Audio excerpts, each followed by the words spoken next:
Have you ever asked yourself, where do Easter eggs come from?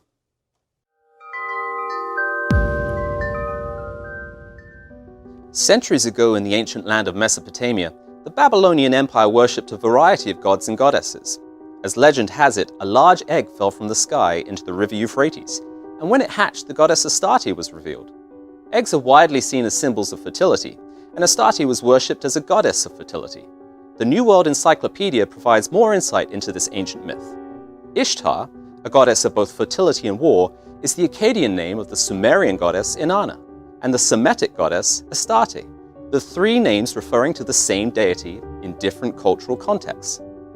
So Astarte, or Ishtar, as she was also known, was represented by a fertile egg. Ancient cultures also connected the lunar cycle with the goddesses of fertility. This is where rabbits come in. Originally believed to be hermaphrodite, having the reproductive organs of both genders, the rabbit has a gestation period of roughly 1 month and was closely associated with the lunar cycle. So with prolific procreation in a lunar month believed to be brought about miraculously without the rabbit losing its virginity, ancient cultures worshipped the goddess Ishtar with rabbits that laid eggs. Spring forward several centuries, and in the year AD 431, at the Council of Ephesus, Christian bishops attained consensus that Mary, the mother of Jesus Christ, should be proclaimed Theotokos, or Mother of God. The worship of Mary as the Mother of God or Queen of Heaven, a title given to Ishtar in the ancient world, effectively transposed the ancient practices of worshipping Ishtar, the goddess of fertility, into the biblical account of Christ's birth, death, and resurrection. Today we find ourselves in a society that still celebrates and effectively worships the goddess Ishtar, under the more recognizable name, Easter. Colored eggs are not the only Easter tradition with peculiar origins. Some European countries have different national cakes and cultural ceremonies, such as whipping girls to keep them fertile or throwing cold water over men to enact revenge. There are many more traditions associated with Easter than simply colored eggs and chocolate. And once you realize the origins of what you may be celebrating, it's probably a good time to question whether you want these egg-laying rabbits in your life.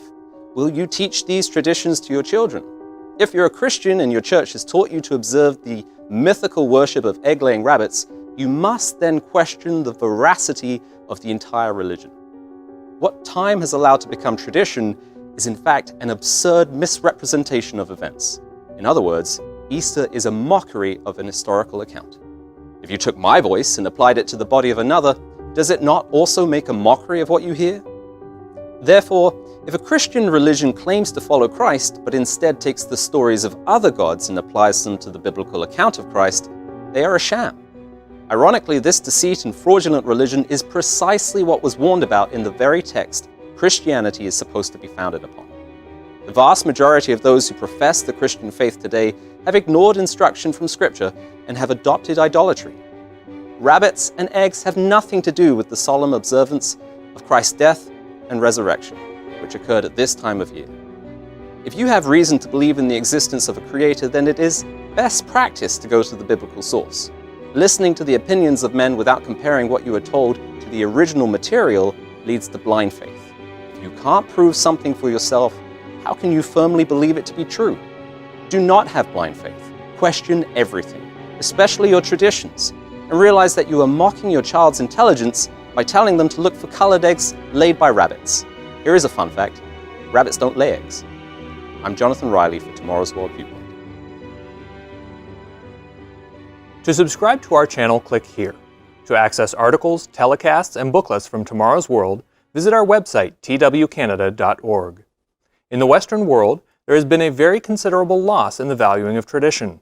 One must ask, is tradition important?